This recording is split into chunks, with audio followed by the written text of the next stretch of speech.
Welcome back to the Metal Teddy Bear Experience here on 90.3 WMSE up in Montclair. This is your host, Chris, and I have a special guest on the line right now. I have John, the guitarist of Vexes, on the line. What's up, man? How you doing? What's up? How you doing? Not much, man. Enjoying my show right here. Glad to have you on. Thank you for calling so late into my show. I really appreciate it. My pleasure. My pleasure. Yeah, man. So you've been busy lately. I know it's a Tuesday night, middle of the week, but you put out a brand new album not too long ago, and you guys have been doing a lot of press for it, man. We have, yep. So Ancient Geometry, tell me a little bit about that. That's the name of your brand new album. Came out, I think, 4 days ago, right? February 23rd? It came out on Friday, yeah.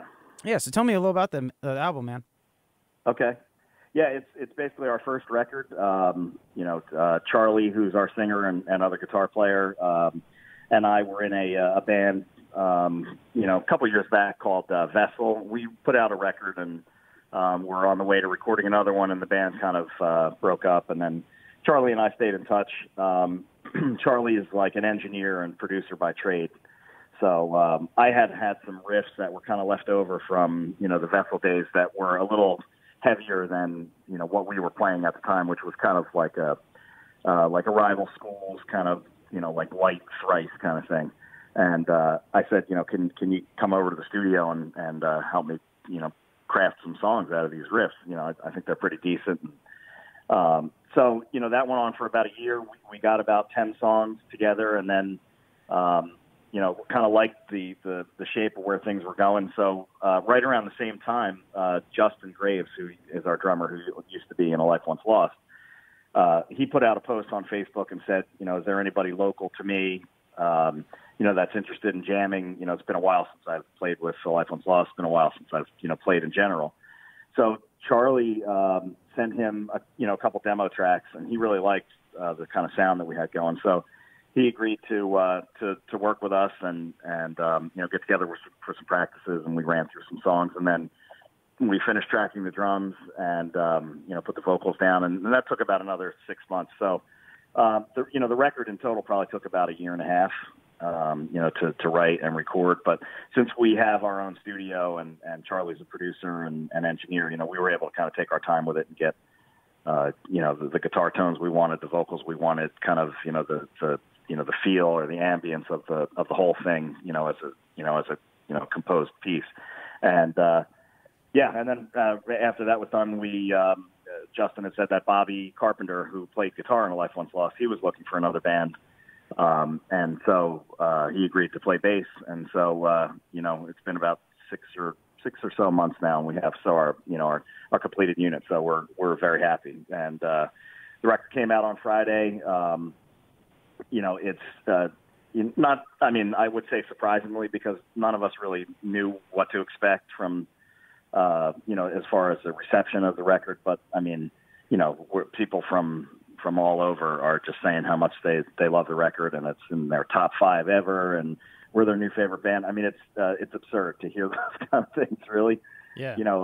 It's such an honor to hear those kind of things, but from our perspective, it was never even really going to be something that we were going to put out there. It was just one of those things where we had some riffs and we wrote some songs, and we were, we tracked them, and we thought, this would be something that we could be proud of and listen to later on in life and say, oh yeah, I remember that time, and they were great songs. But we're just so honored and, so excited and that we were able to share these songs with everybody and get the response that we have, which is just, phenomenal. Well, I know the first song I got to hear, because it was sent to me, I got to hear Helion. Yeah, okay. Yep. And that song really grabbed my interest immediately. I wrote about it on Metal Insider. I was like, I definitely got to talk about this right now. And that was like very early. I think you had that and I'm gonna butcher the name of that. Yeah, Plasticine. Plasticine. Yep. Yeah, Plasticine. Yeah, you had that out. So those two songs, like, that got me hooked immediately. It's kind of like a short album. I guess it's kind of normal now. It's like 10 songs, 45 minutes. Is that what you're going for? Something like direct and to the point? I think so. Yeah. If you listen to the album as a whole, we're proud of the way it kind of flows one song to the next. We have a couple little interludes in there, ends of songs that kind of trail off into a different feel, different style. But the first song that we actually released was called Lift. That's the one we did a lyric video for. That's probably our most straight to the point song. I think that comes in around like 3:20, so it's like perfect, radio length. And then we released Plasticine and then Helion, and that was like the heavier of the three that we had released. And then just about a week before the record came out, we put out a video for the fourth song. It's called Decisions Are Death Here. And and so that one came out about a week before, which, set the record up really nicely. So, but Helion is actually the first song we ever wrote. That was, the start of all this. Like, that's one of the riffs that I had that was kind of a little too heavy for what we were doing. And, so that was kind of, where the ball started rolling. So, that's one of my favorites. It combines a lot of different influences. I mean, it's definitely got. We're not going to deny the Deftones angle of things. Yeah. I mean, they're my favorite band by far. So, and it's funny enough. Just a quick story, not to get too long-winded, but I used to be in a band called Fury of Five, which is like a old hardcore band, from Asbury Park, years ago in the '90s. And we were doing a interview at college at Montclair State, and during one of the breaks, they played. They were like, "Oh, we have a new artist from Sacramento, California, and we think you guys are all going to like him." So they played, Bored, and I just remember sitting up and thinking to myself, "Wow, I mean that's a sound that no one was doing at that time. It's a sound on guitar that I hadn't heard, and that really kind of changed the way I write, really, from those kind of bludgeoning riffs. You might have a couple, before Adrenaline came out, you might have gotten a whole record full of, Helion type riffs. But, the Deftones really turned me on to that kind of ambient, spacey kind of quality where you had, a guitar riff that wasn't constantly chugging. There was more space involved and more room for vocals and more room for noises and things like that. So that's kind of where that record kind of changed my path as far as writing goes. Yeah, I like how you guys were kind of like straight up with it in your bio, your little write-up. You confirms their love for Deftones and Thrice and all that. And I'm like, okay, they're open with it and it's cool and it really works well. But you're not like a Deftones cover band or anything like that. You guys definitely have influence, but you have a bunch of other things going on too. So I think that was really cool. Because I love the Deftones vibe. Yeah, I do too. I mean, and to be even mentioned in the same breath as a band like that is obviously an honor. And but we've run the gamut from, these guys are just Deftones ripoffs to, I can't believe that isn't Chino singing on the record. Yeah, and from where we're sitting, I don't think Charlie sounds anything like Chino. I mean, he's got, because he's able to sing and because he's got a breathy quality to his vocals. And the music is of that kind of style, you're immediately going to drift towards Deftones. But, in the early days when we released Lift and Plasticine was the one that got the most Deftones comparison. So, but we were kind of confident that, once people were able to hear the record as a whole, you would be able to, as you listen through it, you'd be able to pick out, oh, there's Thrice, or oh, there's Poison in the Well, or, there's Circa or Cave In or something like that. And, and so pretty much, I mean, we still get the odd, comment on Facebook or Instagram or whatever about, oh yeah, these guys are just a Deftones ripoff. But that has all pretty much subsided now, and people are able to kind of hear the record as a whole and take a bunch of different influences, which is what we intended in the first place. I think that's kind of like more of a compliment than anything, in my opinion.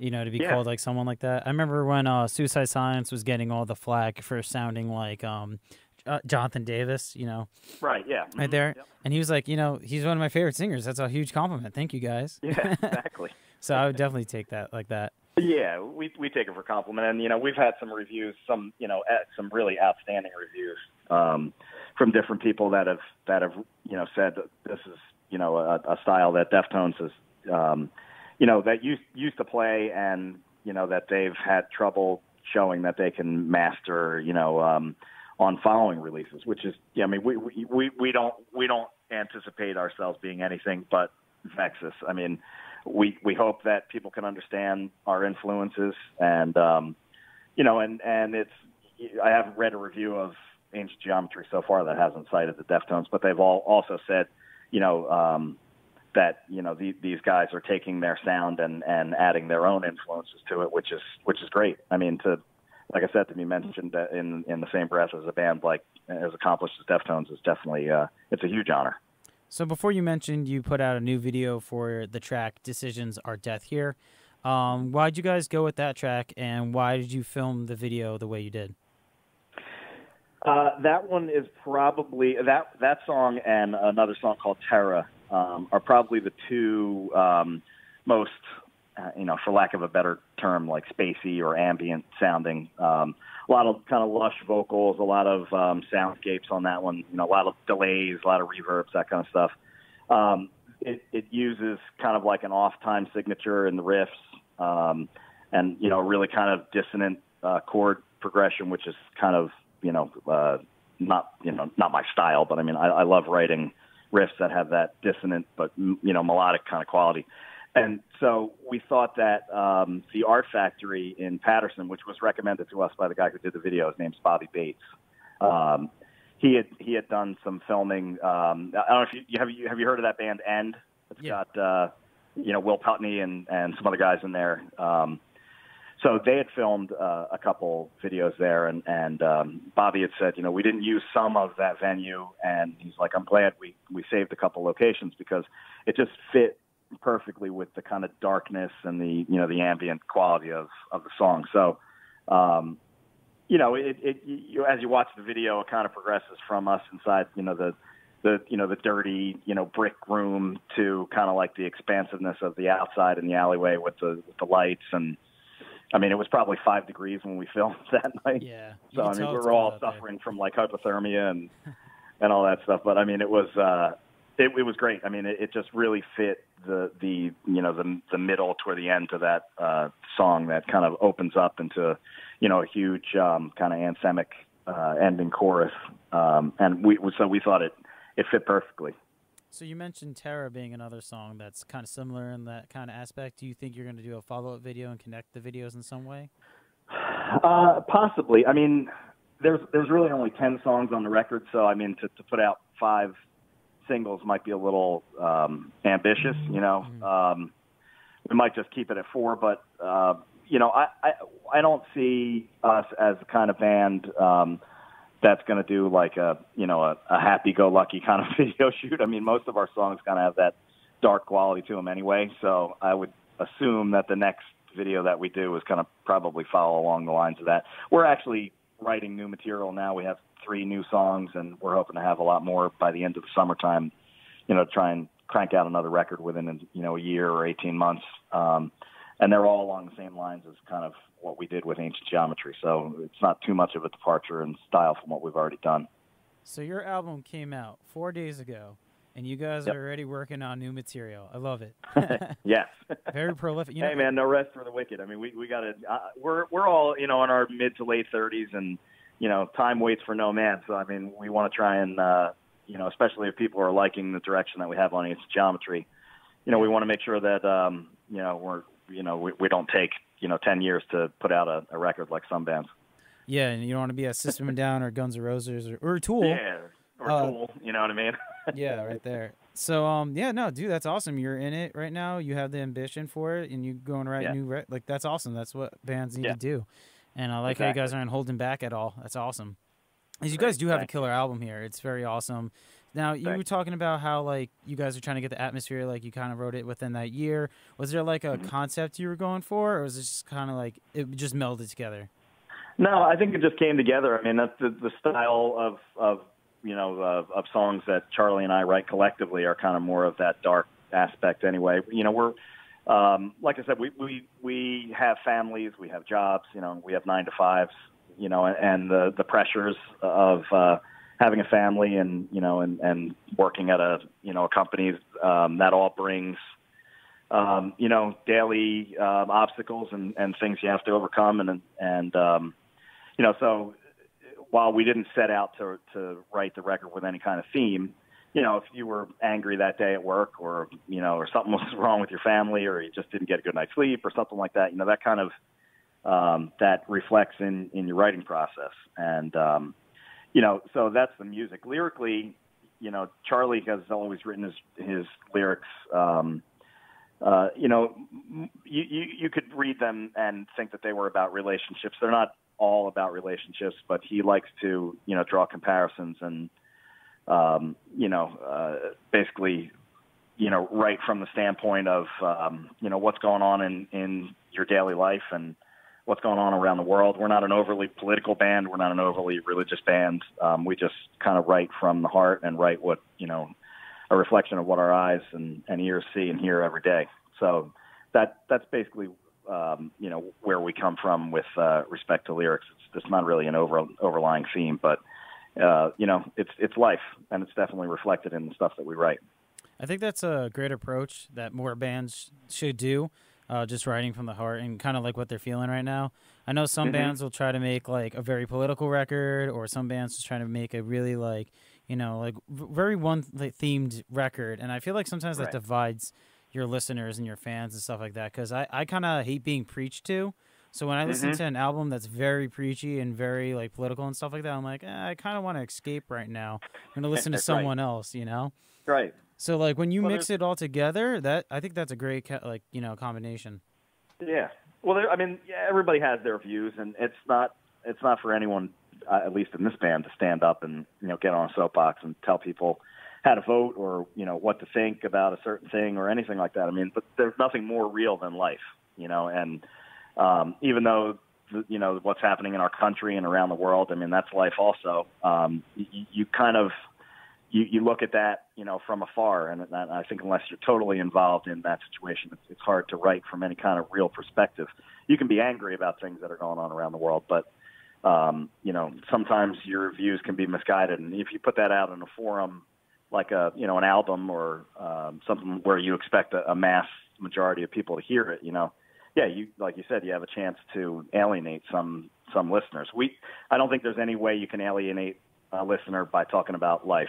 And situations that arise every day, and like I said, the obstacles and things that you're going to try and overcome, and so that makes for the realest of records. Yeah, because someone can find a way to relate in some way or shape or form. They could find a way to grab onto your lyric and make it relate to them. So it's great that way. Yeah. So you said that you're kind of busy, with your 9 to 5, doing this and all that. Touring. Is that going to be a thing? Yeah. Are you guys going to go away for a while? You can just play shows? What's happening? We're probably not. As of right now, we're probably not in the position to be able to tour extensively. Like I said, we're older. We can't really jump into a van and tour the country for 4 weeks. I think the plan that we all had is, us 4 guys basically, is let's let the record come out. Let's see what the reception is, number one. If anyone wants to hear us play these songs, that's great. Let's find out, where around the country, people want to hear us most. Obviously we'll be playing shows in New Jersey and Philly and New York because that's our area. And it would be easy enough to drive up to, New England or drive down to Virginia or whatever and play, a weekend thing. But beyond that, we would need to really know that we would be able to drive to, Wisconsin and not play to like 3 people. We don't want it to be fruitless. You know what I mean? If we're going to spend time away from our families and our jobs and be criticized for that, then we need to make sure that we hit areas strategically. And it's not to say that we're trying to slight any area, and it's also not to say that we're trying to get quote unquote huge without paying our dues. Like I said, we've all been in big bands, fairly big bands. Justin and Bobby obviously have, kind of toured the world with A Life Once Lost. So they've kind of been there, done that, and they know what it takes to jump in a van or a trailer or something like that and head out on the road.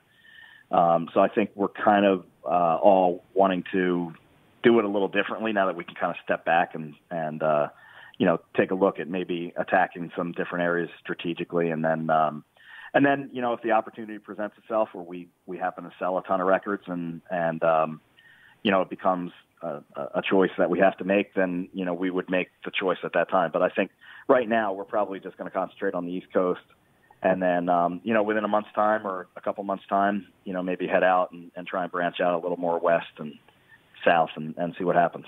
I mean, I totally understand that. There's one band, I'm not gonna mention them by name, but they came all the way up from a couple states away to play here in New Jersey, and they got 3 people there. Yeah, and that's a shame. Yeah, because they had opening bands, like local bands, and they brought some people, but not enough, and like their actual fans was only 3, and you just kind of feel like, oh man, maybe you shouldn't have done a headliner yet or something like that, you know? Yeah, exactly. You gotta gauge your audience, you know. But exactly. So I totally understand that. But because you're from New Jersey, you know, you're from this like tri-state area. Did you guys have like a release show for Ancient Geometry or anything like that? No, we didn't. No, we were really just waiting to kind of see what happened. We did play a few shows, kind of, you know, if you can call them warm-up shows. We played up at Dingbats a couple times. Yeah. If you know where that is. Of course. Yeah, right here. Yeah, we played there with Flaw. If you know who Flaw is. We played there with a band called Tides of Man. And both those shows were really good. I mean, we weren't really advertising ourselves as a headliner. We definitely weren't the headliner. Yeah. But we didn't bring any people, you know, anyway. But the people that were there, you know, enjoyed it and kind of stayed in touch. But we really, towards the end of getting the record ready, we kind of just hunkered down and you know, did what we had to do from the studio aspect. And now that the record's out and we can kind of get a feel for who's out there, then, you know, we'll definitely be heading out this summer, no doubt. Well, I have a great idea. You should definitely go back to Dingbats and have me see you guys live. All right. I missed out on that opportunity. Absolutely. Well, we're very good friends with Michelle Messina, who does the booking there for Night Sky Booking. So, yeah, I'm sure she would have us back there. There's a couple shows coming up that she said we might fit on, so I think it's a foregone conclusion. That's kind of become our home base, even though we're kind of from Asbury Park. You know, Dingbats has kind of become our home base, so I think we'll be playing there more in the future. There's no doubt. I mean, you could probably get like the Stowe Pony down there, usually. Yeah, the Pony. Cool. We've played at the Saint in Asbury. You know, there's a new venue there now called House of Independence. Yeah. Oh, yeah. I feel like a lot more bands are going there now. Yeah, that's and it's not to say that the Pony or the Saint is not a legit venue, but this is like a, you know, almost like the form of like a TLA in Philly or you know, an Irving Plaza kind of place. You know, got a legit stage, legit sound system, all that stuff. So, you know, it would probably take a lot to get us on a show there, seeing as how we're kind of unknown right now. But you know, who knows? Maybe by the summertime, we'll have a little bit more exposure, and it'll be easier to get on a place like that. I feel like another great venue for you guys. I know it's small and all that, but St. Vitus in Brooklyn. Oh yeah. That's I feel like that's a killer venue for small bands, for just like opening up, just getting the crowd reaction kind of thing. That's a great venue right there. Yeah, absolutely. All right, I totally agree. So during my show, I asked 3 random silly questions. Are you ready to take part in that? I hope so. They're very random, so it's all out there. Okay, let's hear it. All right, so who's going to come out with an album first, System Down or Tool? Well, I mean, honest to God, it seems like System of a Down, because aren't they? Didn't they come out and say that they? Well, they're headlining a couple shows this year, aren't they? Yeah, I think they're actually coming back to the States finally. Yeah, and although they haven't really said much about material, but now if you read the other stuff, you know, Maynard says that the vocals are done, but the music's not, and they're all, you know, people have said, "Oh, I heard the record; it sounds great." So, you know, I'm going to go with System of a Down. Okay, that's a bold prediction. I would want System Down because I'm more of a System Down fan, but I think maybe Tool might beat them on this because Serge right now is working on a bunch of he's scoring a bunch of movies. Okay. So I feel like that might like push it back a year or two, and apparently. Well, Maynard touring with A Perfect Circle though? Yeah. Yeah. Oh, so yeah, I didn't think of that. That might push it back. If he's not done with the vocals, then that's going to push that back too. Yeah, look at that. See, we don't know. It's an even race. They're fighting for it. Yeah. That's awesome. All right, question number 2. This one's a little more depressing. What would you rather have, Parkinson's or Crohn's disease? Oh, Jesus. You know what? Well, I honest to God, I kind of suffer with a weak stomach myself, so I've already been through the the quote unquote Crohn's disease thing. Although I don't have it to that respect, but yeah, I mean it's probably easier to find a bathroom than it is to trying to remember where a bathroom is. Yeah, you're right. Yeah. I would probably I'd stick with the Crohn's. You could wear a diaper, I guess. Yeah, right. That's one way to do it. I think I would probably agree with you on that. Okay, number 3. Question number 3. Mm-hmm. All right, when you eat mac and cheese, do you use a spoon or a fork? Well, that depends on how soupy you make the cheese. Okay. So, like, I've seen some people make the packet macaroni with water, and I've seen some people make it with milk. So, depending on how much milk you use and you heat that thing up, that could get pretty creamy. So, you might want to use a fork. Mm-hmm. And if it's like kind of wet and sloppy, you kind of got to use a spoon to get all the cheese sauce in there. So, I guess it all depends on how you cook it. Like, yeah, that's what I was saying. I like mine with a fork. Yeah, like, I was saying if you're using like Kraft macaroni and cheese, I'd use a spoon because it's very small and it's kind of like soupy a little bit. But if it's like homemade, I'll just use a fork. I feel like it's just better like that. But that's like one of those friendly arguments that I think friends have. Like we had a bunch of friendly arguments. Another one is Carvel cake? Is that actually a cake or is it just ice cream? Or is it ice cream? Yeah, it's an ice cream cake. Yeah, that's what I was saying. But my friend's like, it's actually not a cake. There's all these silly arguments out there. It can be. A cake could be as long as it's in the form. If it's hard, or able to be held together on its own in a shape, that's a cake. Yeah, there we go. Or a pie. There we go. I mean? If it's loose, if you open the box and it falls apart, then that's not a cake. But if it can be held together by itself, that's a cake. Yes, there we go. You're on my side. I like it. You're gonna win. You'll win the argument with that one. Woo! Thank you, man. I really appreciate that. All right, problem. So that was the random silly question segment. I threw another one in there, so maybe it was 4 random silly questions. But anyway, Thank you. I hope you had fun. And again, your album Ancient Geometry is out. You guys have a new video for Decisions Are Death here. It's a pretty awesome video, and I hope you make one for Tara. That'd be really cool.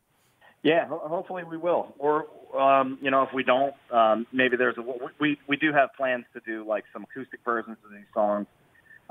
We are going to do like a live video at some point, like a practice thing, just kind of let people in on how we operate. And so, if we can, we'll definitely, Tara's in the set, so, we'll do Tara. And if we do like a live thing, then everybody will get to hear that kind of in our own element.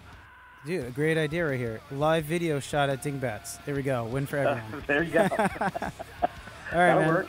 Thank you so much for taking the time out to do this interview. I really, really appreciate it, man. Thank you so much. Okay, it's been my pleasure. Thanks a lot for having me. Yeah, no problem. Have a great night. Okay, take it easy.